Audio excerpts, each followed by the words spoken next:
So hello friends, welcome back to Debayan Kar. Today I am going to review the PixelOS 30 May build for Realme RM675 device, and currently I am using Realme 6i Indian unit which comes with G90 chipset. So this ROM was already installed on my device for around 1 month and I did not change it, so I thought let's review it before changing. So in this video I am not going to go into detail because previously I already reviewed many builds of PixelOS. This time I will only show you the benchmark scores, I mean is there any improvement or downgrade, and I will also talk about the battery backup. So let's get started.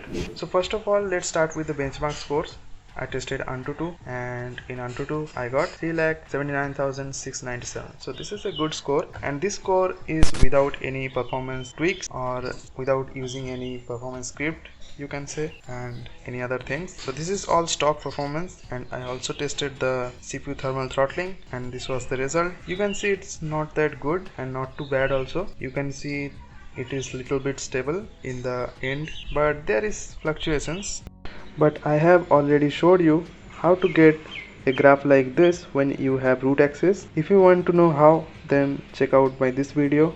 So this is how the performance is this time, and let me show you the about for a second. So here you can see the build date of this build of PixelOS, and this is based on Android 14 of course, and the kernel used in this ROM is Stormbreaker kernel, but we don't get the kernel issue. If you want to root, you can use Magisk, or you can change the kernel to Lineage Plus kernel and you will be able to use the kernel issue. However, the device is certified. If I show you in the settings, you can see the device is certified and I did not get any issue with using the payment tabs. You can see there is no problem using the payment tabs. Talking about the graphics settings in BGMI, we only get smooth ultra and HD high just like other ROMs, but let me show you for a second, and the detailed gaming review will be started in few minutes. I will show the performance of this ROM on that part of the video, but before that just let me show you the graphic settings. So you can see we get HD high and smooth ultra.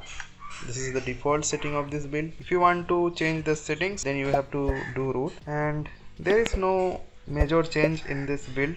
It's just like previous builds of PixelOS. You can see there is no change. Even if I go to settings, about phone, you can see, and in display there is no change. We have adaptive refresh rate in the refresh rate section, and we have leap to wake, tap to wake. Both doesn't work. You can see not working, but the tap to wake is working. But if you want the leap to wake, then you can use another settings, which is from leap to check phone. If you turn it on, you will be able to use leap to check phone, but this is not accurate also. It sometimes work barely. You can see this time it worked. If I again do that, it's not working, but then it again works. So this is how it works. Talking about the installation, if you are in any other Android 14 ROM, then follow the method I am going to show you. But if you are not in any custom ROM, if you are in Realme UI, then make sure to go to Realme UI 2.0 and install PBRP 4.0 recovery and proceed. So currently I am on PixelOS and I am just showing you the installation, and I have Pitch Black Recovery 4.0 installed on my device. So first of all, I will reboot into recovery by using advanced reboot. And if you are using a custom ROM, you will get this option, but if you are not using a custom ROM, then you can reboot to recovery by using commands. You have to enter adb devices, then adb reboot recovery when you have already installed a custom recovery. And if you are using Realme 6, I prefer TWRP 3.6 if you are in Realme UI 2.0, because that boots without root. Then after flashing the ROM, you will be able to flash the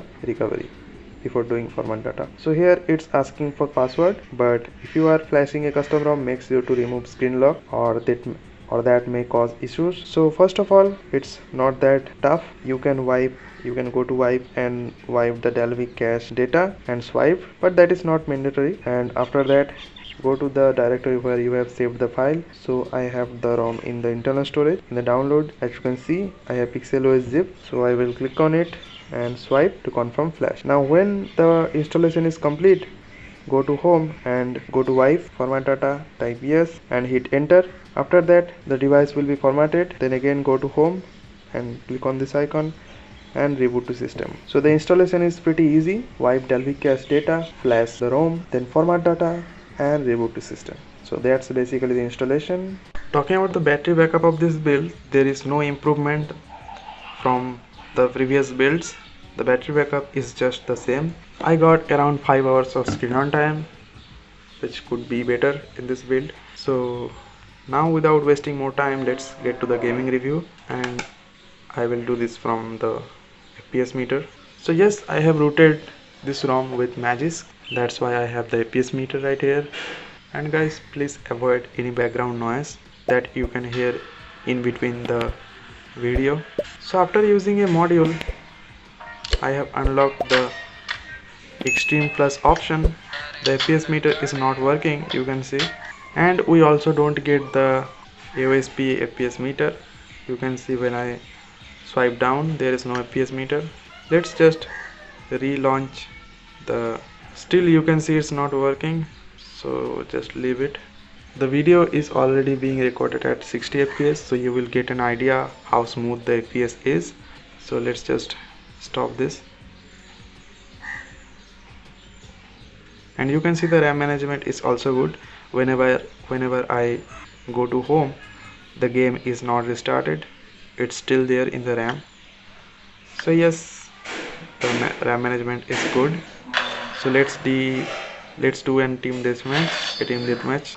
So you can see I am easily getting around 70 fps, but there is some jitters sometimes.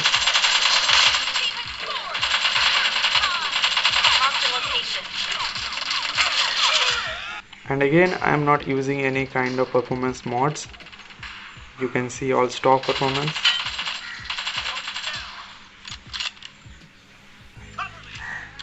That's why there is some trim drops.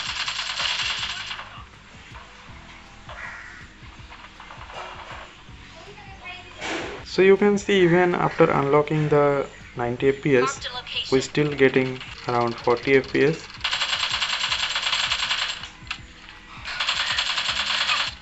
So the gameplay is not smooth. I'm only getting around 40 fps. So let's apply the performance script.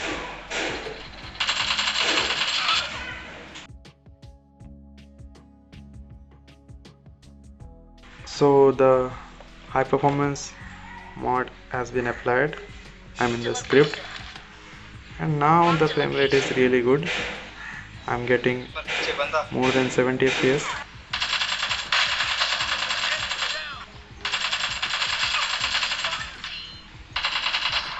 You can see the frame rate is now really good. I am always getting more than 70 fps.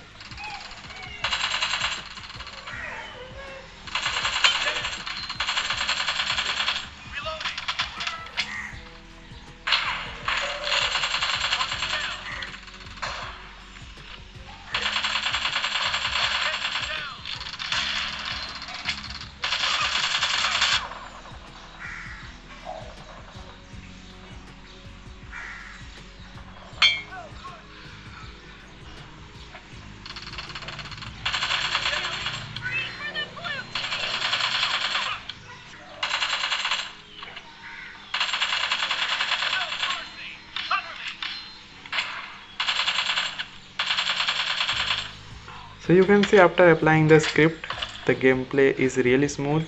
I am getting more than 70 fps when the fps is unlocked, and when you set the frame rate at 60 fps, you will get 60 fps all the time. So let's quit the BGMI and change the performance mode to normal. I will run the default script, and now it's normal. Okay, so this is all about the review. If you found this video helpful, make sure to subscribe to this channel. And recently I have repaired the fingerprint sensor of my Redmi Note 9 Pro, which was damaged. So if you want to support my channel, you can donate by using super thanks, and the UPI IDs are given in the description. So if you want, make sure to support the channel. And currently I have installed the HyperOS on my Redmi Note 9 Pro, so the review is coming really soon. Stay tuned to the channel.